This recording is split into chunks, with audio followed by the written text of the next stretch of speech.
दिल मेरा धड़कन तेरे चैप्टर 12।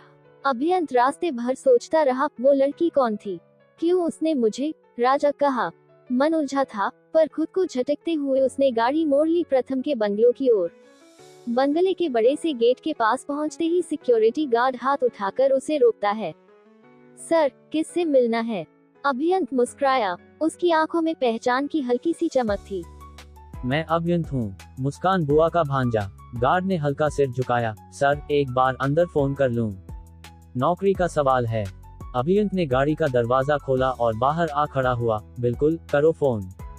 गार्ड ने इंटरकॉम उठाया। उधर मुस्कान ने फोन उठाया ही था कि गार्ड ने कहा, मैडम, आपके भांजे आए हैं। मुस्कान की सांस जैसे रुक गई। क्या अभी यहीं? उसने बिना कुछ कहे फोन रख दिया।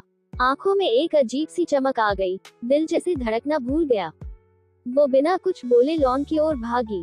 शर्मिला पीछे से आवाज देती रह गई, अरे मुस्कान, क्या हुआ? कौन आया है? लेकिन मुस्कान सुन कहाँ रही थी। गेट तक पहुंचते ही जैसे ही उसकी नजर अभियंत पर पड़ी, वो वहीं ठिठक गई। आज पहली बार उसे यूं सामने देखा था।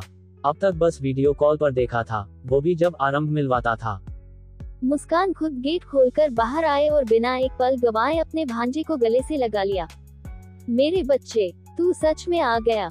अभियंत ने अपनी बुआ को थोड़ी देर तक कसकर थामा, फिर हल्के से अलग होकर उसके पैर छूते हुए बोला, बुआ, कैसी हो? मुस्कान की आंखों में आंसू थे, होठों पर मुस्कान। तुम तो ठीक वैसे ही हो जैसे मेरे भैया थे। ऐसा लग रहा है जैसे भाई सामने खड़ा हो, मैं तुझमें उन्हें देख रही हूँ। अभियंत सिर्फ मुस्कुरा दिया। उसके लिए ये शब्द किसी आशीर्वाद से कम नहीं थे। मुस्कान उसका हाथ थामकर अंदर लाए और ड्राइंग रूम में खड़ी होकर पुकारा, माँ, वर्तिका, जल्दी बाहर आओ, देखो कौन आया है। शर्मिला किचन से निकलते हुए बोली, इतनी खुशी किस बात की है? लगता है कोई हीरा आ गया हो। पर जैसे ही उसकी नजर अभियंत पर पड़ी, उसकी आंखें भर आईं। मेरा नाती, मेरा अभियंत, तू आ गया। अभियंत झुककर उनके पैर छूने लगा। शर्मिला ने तुरंत उसे गले से लगा लिया। तू तो इतना छोटा था जब गया था, और अब तू दामाद जी की तरह लगता है। तू एकदम वैसा ही हो गया है। उसकी आंखों से आंसू बहने लगे। मेरी बेटी की निशानी है तू। मुझे लगा था ये दिन शायद देख न पाऊं, पर भगवान ने सुन ली। अभियंत कुछ नहीं बोला, बस अपनी नानी को और कसकर गले से लगा लिया। शर्मिला और मुस्कान, दोनों की आंखों में एक ही बात थी, अपने लोग कभी दूर नहीं होते, बस वक्त उन्हें करीब लाने में देर करता है। मुस्कान और शर्मिला के गले लगने के बाद अचानक अंदर से किसी के दौड़ते कदमों की आवाज आई। वो वर्तिका थी। मुस्कान की आवाज सुनते ही वो अपना लहंगा पकड़ते हुए भागती हुई बाहर आई थी। जैसे ही उसने दरवाजे पर खड़े अभियंत को देखा, उसके कदम ठिठक गए। आंखें नम हो गईं, होंठ कांपने लगे। अभी, बस यही एक शब्द निकला उसके मुंह से। अभियंत ने अपनी बाहें फैलाई और वर्तिका दौड़कर उसके सीने से लग गई। सालों का फासला एक झप्पी में सिमट गया। तू आ गया अभी, सच में आ गया। वर्तिका की आवाज भीगी हुई थी। मुझे लगा था तू नहीं आएगा, सब कहते थे तू मामा जी और बुआ को छोड़कर नहीं आएगा, तू पढ़ाई में बिजी होगा। अभियंत ने उसका माथा चूमते हुए कहा, इतनी बड़ी खुशी में मैं कैसे नहीं आता मेरी प्यारी दी। आप तो मेरी जान है, आपकी शादी है और मैं न आऊं? वर्तिका ने रोते हुए मुस्कुराकर कहा, मुझे आज भी याद है जब मैं छोटी थी, तो तू मेरी चुन्नी बांधकर झूला झुलाता था और कहता था, देखो दीदी मैं झूला झूल रहा हूँ। जब मैं डटानती थी, तू कहता था, देखना एक दिन मैं दूर चला जाऊंगा, फिर जब बहुत दिन बाद मिलने आऊंगा तो आप रो पड़ोगी। अभी, तूने सच में रुला दिया आज। अभियंत ने उसकी आंखें पोंछते हुए कहा, अब हंस भी ले दी। आज आपको खुश देखना है, सिर्फ आपको खुश देखना है। आपके साथ सेल्फी खींचनी है, डांस करना है। मैं आपके लिए सिर्फ भैया नहीं, आज आपका दोस्त बनकर आया हूँ। वर्तिका ने मुस्कुराते हुए अपना सिर उसके कंधे पर टिका दिया। शर्मिला और मुस्कान दोनों उन्हें देखकर चुपचाप आंखें पोंछ रही थीं। मुस्कान ने धीरे से कहा, यह है खून का रिश्ता, जो चाहे जितनी दूरियां बना ले, लेकिन जब मिलते हैं तो सब भुला देते हैं। रात का सन्नाटा और एक बेचैन सपना। रात को प्रथम ऑफिस से लौटता है। अभियंत को देखकर उसके चेहरे पर सुकून की मुस्कान फैल जाती है। सब लोग एक साथ डिनर करते हैं, हंसी मजाक, पुराने किस्से और कुछ नए वादे। वर्तिका, मुस्कान, शर्मिला और गौतम सब मिलकर जैसे घर को एक त्योहार बना देते हैं। रात काफी हो चुकी थी। अभियंत अपने कमरे में चला जाता है, लेकिन नींद उसकी पलकों से दूर थी।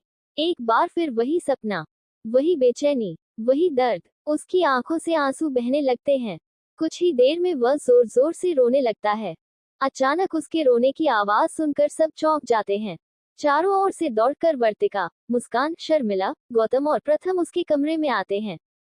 सभी के चेहरे पर चिंता की लकीरें खींच जाती हैं जब वे देखते हैं कि अभियान बिस्तर पर लेटा हुआ रो रहा है। प्रथम दौड़कर उसके पास जाता है, हल्के से उसे झिंझोड़ते हुए पूछता है, क्या हुआ बेटा, रो क्यों रहे हो? अभियंत चौंक कर उठ बैठता है। उसकी आंखों में हैरानी और उलझन है। क्या हुआ मामा जी, आप लोग मेरे कमरे में? मैंने कोई गड़बड़ तो नहीं की? माफ कीजिए, पर मैं खुद नहीं जानता मेरे साथ क्या हो रहा है।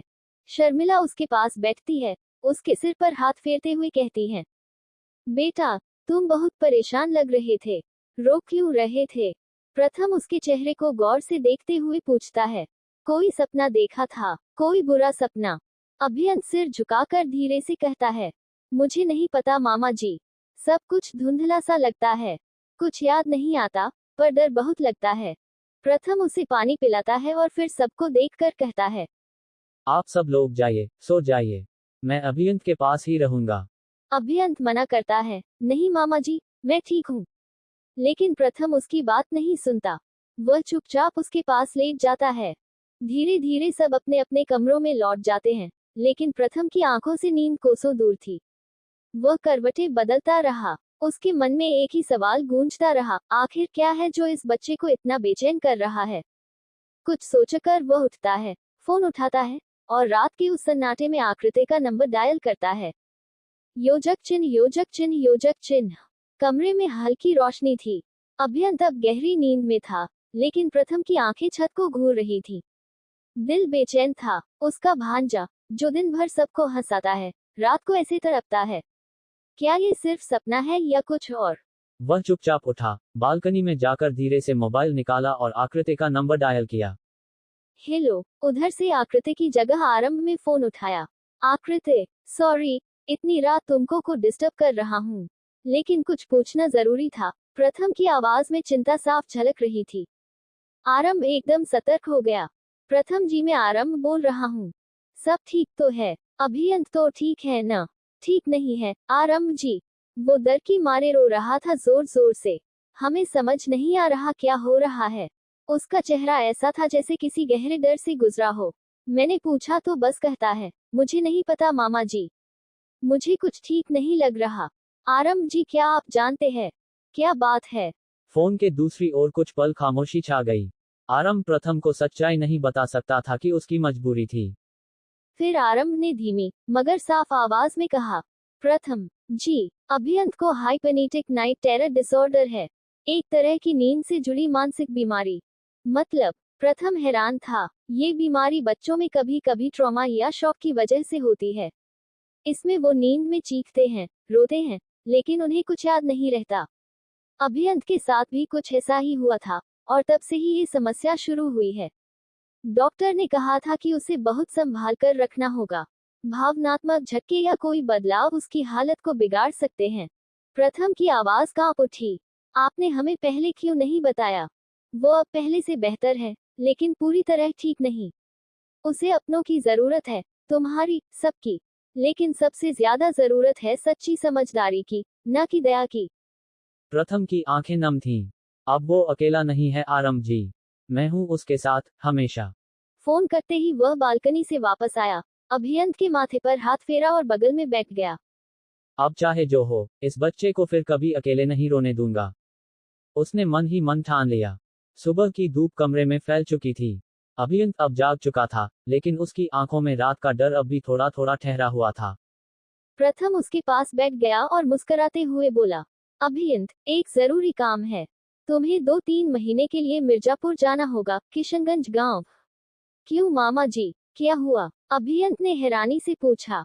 प्रथम ने एक हल्की सांस ली और फिर उसका कंधा थपथपाते हुए बोला, मेरे छोटे भाई नीरज, जो तुम्हारे छोटे मामा हैं, उन्हें कुछ जरूरी दवाइयों की जरूरत है। शहर में वो दवाइयाँ नहीं मिल रही, लेकिन हमारे एक कनेक्शन से मैं वो दवाइयाँ मंगवा पाया हूँ। मैं चाहता हूँ कि तुम खुद जाकर वो दवाइयाँ नीरज को दे आओ। वैसे भी वहाँ की आबो हवा और नीरज का साथ तुम्हारे लिए अच्छा रहेगा। अभियंत ने पूछा, और शादी? मैं तो यहाँ आपकी मदद करने आया हूँ, दी की शादी की तैयारी करने आया हूँ, मेरे प्यारे भांजे, शादी महीने बाद है। प्रथम ने मुस्कुराते हुए अभियंत से कहा। अभियंत हैरानी से उसका चेहरा देखने लगता है। प्रथम मुस्कुराया। हाँ, वर्तिका की शादी 2 महीने बाद है। तुम वहां रहो, नीरज के पास कुछ दिन रहो, फिर उसके साथ वापस चले आना, वह भी तो शादी में आएगा। मैं यहाँ सब संभाल लूंगा। अभियंत ने धीरे से सिर हिलाया। वह जानता था कि मामा जी उसके भले के लिए ही कुछ भी कर सकते हैं, लेकिन उसे खुद भी नहीं पता था कि उसकी जिंदगी अब एक ऐसे मोड़ पर जाने वाली है जहां से लौटना संभव नहीं होगा। क्योंकि किशनगंज सिर्फ एक गांव नहीं था, वो एक रास्ता था उसके अतीत का, उसकी पहचान का, और उन शक्तियों का जो अब जागने को थी। प्रथम को कुछ भी पता नहीं था। उसके लिए अभियंत सिर्फ उसका प्यारा लेकिन बहुत समझदार भांजा था। लेकिन नियति ने इस साधारण से सफर में एक असाधारण कहानी छुपा रखी थी। जारी है।